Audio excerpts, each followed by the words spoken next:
ND24ৰ হাতত আলফা স্বাধীনৰ ধ্বংসপ্ৰাপ্ত শিবিৰৰ এক্সক্লুচিভ দৃশ্য আহি পৰিছে। ড্ৰোন আক্ৰমণৰ পাছত ধ্বংস হোৱা শিবিৰৰ একাধিক আলোকচিত্ৰ আহি পৰিছে ND24ৰ হাতত। আক্ৰমণত নিহত 3 আলফা সদস্যৰ মৃতদেহৰ ছবিও ND24ৰ হাতত আহি পৰিছে। ম্যানমাৰত এয়াৰ ষ্ট্ৰাইকত তছনছ হৈছিল আলফা স্বাধীনৰ শিবিৰ আৰু তাৰ পাছতে গোটেই ৰাজ্যজুৰি প্ৰতিক্ৰিয়াৰ সৃষ্টি হৈছিল। ৰাজনৈতিকভাৱেও এই বিষয়টোক লৈ যথেষ্ট চৰ্চা হৈছে। তাৰ মাজতে আমি জনাবলৈ বিচাৰিছো এই মুহূৰ্তত এটা বিগ ব্ৰেকিং নিউজ। ND24ৰ হাতত আলফা স্বাধীনৰ ধ্বংসপ্ৰাপ্ত শিবিৰৰ এক্সক্লুচিভ দৃশ্য এই মুহূৰ্তত দেখুৱাবলৈ বিচাৰিছো। ছুপাৰ এক্সক্লুচিভ দৃশ্য এই মুহূৰ্তত দেখুৱাইছো। ডাঙৰকৈ দিয়ক এই দৃশ্যসমূহ মন কৰক। ND24ৰ হাতত আলফা স্বাধীনৰ ধ্বংসপ্ৰাপ্ত শিবিৰৰ এক্সক্লুচিভ দৃশ্য। ড্ৰোন আক্ৰমণৰ পাছত ধ্বংস হোৱা শিবিৰৰ একাধিক আলোকচিত্ৰ এই মুহূৰ্তত আমাৰ হাতত আহি পৰিছে। এই আক্ৰমণত যি 3 গৰাকী আলফাৰ সদস্যৰ মৃত্যু হৈছিল তেওঁলোকৰ মৃতদেহৰ ছবিও ND24ৰ হাতত আহি পৰিছে। ম্যানমাৰত এয়াৰ ষ্ট্ৰাইকত যি শিবিৰ তছনছ হৈছিল সেই শিবিৰৰ এই মুহূৰ্তত কিছু আলোকচিত্ৰ, কিছু তথ্য আমি দেখুৱাইছো আপোনালোকক। এয়া হৈছে সেই শিবিৰটো আৰু এয়া হৈছে নয়ন অসমৰ আৰু লগতে ভাস্কৰ জ্যোতি নাথ, সেই 2 গৰাকী আলফাৰ সদস্যৰ মৃতদেহৰ এই আলোকচিত্ৰ আমি এই মুহূৰ্তত আপোনালোকক দেখুৱাবলৈ সক্ষম হৈছো। ND24ৰ হাতত আলফা স্বাধীনৰ ধ্বংসপ্ৰাপ্ত শিবিৰৰ এক্সক্লুচিভ, বিগ এক্সক্লুচিভ এই দৃশ্য আমি আপোনালোকক দেখুৱাই আছো। লগতে সেই আক্ৰমণত যি 3 গৰাকী আলফা স্বাধীনৰ সদস্যৰ মৃত্যু হৈছিল তেওঁলোকৰো এই মুহূৰ্তত আলোকচিত্ৰ আমি আপোনালোকক দেখুৱাবলৈ বিচাৰিছো। নয়ন অসমৰ এইখন আলোকচিত্ৰ আমি আপোনালোকক দেখুৱাইছো আৰু ইয়াৰ সমান্তৰালকৈ আৰু 2 গৰাকী সদস্যৰ আলোকচিত্ৰ আমাৰ হাতত আহি পৰিছে। ড্ৰোন আক্ৰমণৰ পাছত যি শিবিৰ ধ্বংস হৈছিল সেই শিবিৰৰ কিছু আলোকচিত্ৰ আমাৰ হাতত আহি পৰিছে। গতিকে এই বিষয়টোক লৈ এতিয়া ব্যাপক চৰ্চা আৰম্ভ হৈছে। কাৰণ কেনেকৈ আক্ৰমণ কৰা হ'ল, প্ৰিচিজন এটাক যিহেতু হৈছিলে, গতিকে এই আক্ৰমণক লৈ, এটেকক লৈ আচলতে ৰাজনৈতিকভাৱেও প্ৰশ্ন উত্থাপিত হৈছে। কংগ্ৰেছে আজি এই গোটেই বিষয়টোক লৈ নতুনকৈ প্ৰশ্ন উত্থাপন কৰিছে যে ৰাজ্য চৰকাৰ বা মুখ্যমন্ত্ৰীগৰাকীৰ অজ্ঞাতে এই ধৰণৰ আক্ৰমণ হোৱাটো সম্ভৱ নহয়। অৱশ্যে মুখ্যমন্ত্ৰীগৰাকীয়ে এই গোটেই ঘটনাৰ সৈতে কোনো ধৰণৰ তেওঁৰ জ্ঞাতসাৰে হোৱা বুলি তেওঁ স্পষ্ট কৰিছে যে তেওঁৰ অসম চৰকাৰ হওক বা মুখ্যমন্ত্ৰীগৰাকীৰ জ্ঞাতসাৰে এই ঘটনা হোৱা নাছিলে, মুখ্যমন্ত্ৰীগৰাকীয়ে স্পষ্ট কৰিছে। তাৰ সমান্তৰালকৈ কিন্তু কংগ্ৰেছে আজি প্ৰশ্ন উত্থাপন কৰিছিল যে অসম চৰকাৰ বা মুখ্যমন্ত্ৰীৰ অজ্ঞাতে এই ধৰণৰ প্ৰিচিজন এটাক কেতিয়াও হ'ব নোৱাৰে। সেয়া এটা বেলেগ ৰাজনৈতিক কথা। কিন্তু আমি জনাইছো আপোনালোকক ND24ৰে এই সন্দৰ্ভত বাতৰি সম্প্ৰচাৰ কৰিছিল। এই সন্দৰ্ভত মুখ্য সম্পাদক ৰাজদীপ বাইলুং বৰুৱাই বিস্তৃতভাৱে অনুষ্ঠানো কৰিছে। এই গোটেই আক্ৰমণৰ আঁৰৰ গোটেই কাহিনী বা ইয়াৰ পাছত কি হ'বগৈ পাৰে। কিন্তু তাৰ মাজতে এই ধৰণে আলফা স্বাধীনৰ শিবিৰত আক্ৰমণৰ কেইখনমান আলোকচিত্ৰ এই মুহূৰ্তত আমাৰ হাতত আহি পৰিছে। আমি সংযুক্ত হৈছো আমাৰ সতীৰ্থ সাংবাদিক প্ৰশান্ত খাটুৱালৰ সৈতে।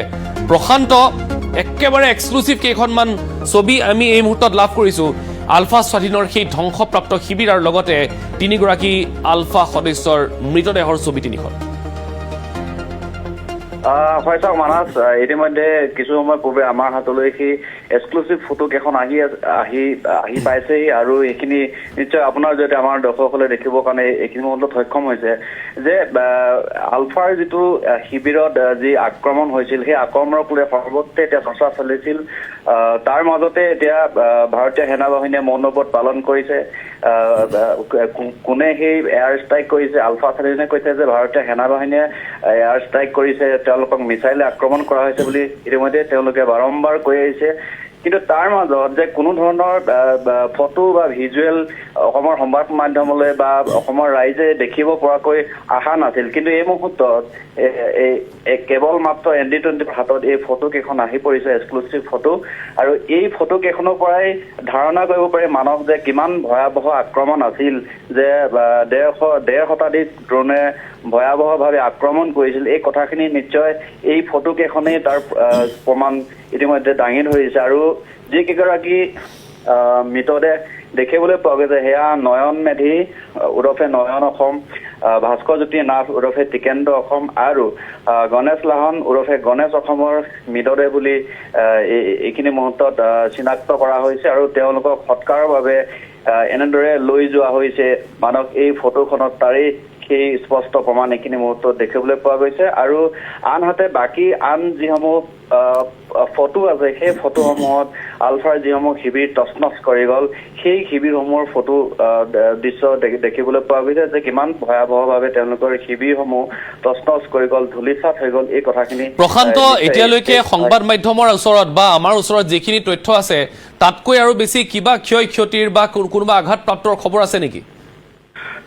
চাওক মানক ইতিমধ্যে তেওঁলোকে যে 19 গৰাকী তেওঁলোকৰ কেডাৰ যে আঘাতপ্ৰাপ্ত হৈছে বুলি তেওঁলোকে ইতিমধ্যে উল্লেখ কৰিছে, কিন্তু আৰু তেওঁলোকৰ যিখিনি আহিবলগীয়া সকলোখিনি দিশৰ ওপৰত যিখিনি ক্ষয় ক্ষতিৰ সকলোখিনি দিশ সেইখিনি কিন্তু তেওঁলোকে কিছু সময় লাগিব বুলি যিহেতু প্ৰথমতেই প্ৰেছ বিজ্ঞপ্তিৰ জৰিয়তে তেওঁলোকে উল্লেখ কৰিছে আৰু হয়তো আৰু 2 এদিনৰ ভিতৰত সকলোখিনি দিশ পোহৰলৈ আহিব, যিহেতু তেওঁলোকৰ ৰেডিঅ' কমিউনিকেশ্যন ড্ৰোন আক্ৰমণে তেওঁলোকক ধ্বংস কৰি দিছিল, বিকল হৈছিল, গতিকে তেওঁলোকৰ যোগাযোগ মাধ্যমটো যথেষ্ট অসুবিধাত তেওঁলোক পৰিবলগীয়া হৈছে। গতিকে তেওঁলোকৰ যিখিনি এছেছমেণ্ট সেইখিনি কৰিবলৈ যথেষ্ট সময় লাগিছে আৰু প্ৰকৃততে যে 19 গৰাকীয়ে হয়নে আৰু বৃদ্ধি হ'ব নে আৰু আছে তেনেকুৱা ধৰণৰ এই গোটেইখিনি কিন্তু আৰু সময় লাগিব মানক আৰু সময় লগাৰ ধাৰণা কৰা গৈছে, যিহেতু তেওঁলোকৰ দুটাকৈ শিবিৰ আছিল আৰু লগতে NACN আৰু PLAৰো শিবিৰ আছিল। ইতিমধ্যে PLAও সংবাদ মাধ্যমৰ জৰিয়তে তেওঁলোকে প্ৰেছ বিজ্ঞপ্তিৰ জৰিয়তে সকলোখিনি কথা উল্লেখ কৰিছে। গতিকে তেওঁলোকে কৈ আছে যে আৰু খুব 2 বা 3টা দিনৰ ভিতৰত তেওঁলোকে সকলোখিনি অসমৰ সংবাদ মাধ্যমলৈ প্ৰেৰণ কৰিব, অসমৰ ৰাজ্যক অৱগত কৰিব তেওঁলোকৰ ওপৰত যিখিনি ভয়াৱহ আক্ৰমণ হ'ল এই কথাখিনি কিন্তু কৈ আছে মানৱ। মই ধন্যবাদ জ্ঞাপন কৰিছোঁ প্ৰশান্ত, আপুনি খবৰ ৰাখক, পৰৱৰ্তী সময়ছোৱাত পুনৰ আপোনাৰ ওচৰলৈ যাম। কিন্তু আকৌ জনাইছোঁ যে এই বিষয়টোক লৈ এতিয়া সামাজিকভাৱেই হওক বা ৰাজনৈতিকভাৱেই হওক তুমুল চৰ্চা হৈছে, কাৰণ এই শিবিৰত আক্ৰমণৰ ঘটনাক কেন্দ্ৰ কৰি অৱশ্যে চৰকাৰী পক্ষই যদিও অজ্ঞতা প্ৰকাশ কৰিছে কিন্তু বিৰোধীয়ে ইয়াক লৈ প্ৰশ্ন উত্থাপন কৰিছে। কিন্তু এয়া যিয়ে নহওক আমি আকৌ কৈছোঁ যে এয়া হৈছে এক্সক্লুচিভ কেইখনমান ফটো যি শিবিৰ ধ্বংসপ্ৰাপ্ত হোৱাৰ পাছত যি পৰিৱেশৰ সৃষ্টি হৈছিল সেই ফটোকেইখন আমাৰ হাতত আহি পৰিছে আৰু আনফালে আমি দেখুৱাইছোঁ যে 3 গৰাকী আলফা কেডাৰৰ যি মৃত্যু হৈছিল তাৰে নয়ন অসম, ইতিমধ্যে সেই নয়ন অসমৰ মৃতদেহৰ ফটো আমাৰ ওচৰত আহি পৰিছে। ইতিমধ্যে আৰু কেইবাগৰাকীও আহত হৈছিল, তেওঁলোকক বৰ্তমান সময়ত অৱশ্যে আৰু কোনো ধৰণৰ আপডেট এতিয়ালৈকে নাই, কিন্তু এই ফটোকেইখন স্বাভাৱিকতেই প্ৰমাণ যে আলফা স্বাধীনৰ শিবিৰত যি ভয়ংকৰ ড্ৰোন আক্ৰমণ হৈছিল তাৰ পাছৰ পৰিৱেশটো বুজাবলৈ। সেয়া যিয়ে নহওক